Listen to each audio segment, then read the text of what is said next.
जो भी भाई खेसारी लाल यादव जी के फैन है प्लीज़ वीडियो को जरूर देखिएगा। आप देख सकते हो खेसारी लाल यादव जी अपनी वाइफ और अपने बच्चे के साथ किस तरह से मुंबई में घूमते हुए नजर आ रहे हैं, क्योंकि खेसारी लाल यादव जी सालों साल के बाद अपने घर जाते हैं, अपनी फैमिली को टाइम नहीं दे पाते हैं। और वो साल में एक बार दो बार अपने घर जाते हैं फिल्म की सेट से, फिल्म की शूटिंग छोड़ के, और अपनी फैमिली के साथ इंजॉय करते हुए आपको नज़र आ रहे हैं मुंबई के इसमें, मुंबई में घूमते ये नज़र आ रहे हैं, मुंबई में अपने फैमिली के साथ ये यहाँ पे टाइम दे रहे हैं, टाइम बिता रहे हैं खेसारी लाल यादव जी।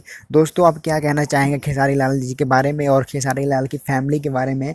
क्योंकि भोजपुरी में एक ऐसा खेसारी लाल ही ऐसा कलाकार है जो अपनी फैमिली के सिवा किसी को नहीं चाहते, सबसे ज़्यादा वो प्यार अपनी फैमिली से करते हैं। बाकी एक्टर की बात करें तो लोगों ने दो दो तीन तीन शादी किया है, लेकिन खेसारी लाल की बात करें तो खेसारी लाल यादव जी ने सिर्फ एक ही शादी किया और अपने बच्चों से और अपने बीवी से बहुत प्यार करते हैं। दोस्तों आप खेसारी लाल जी को क्या मानते हैं प्लीज़ हमें कमेंट करके ज़रूर बताएं। अगर वीडियो अच्छी लगी हो तो लाइक और सब्सक्राइब करना ना भूलें और अपने भाई को ऐसे ही प्यार देते रहें। धन्यवाद, थैंक यू।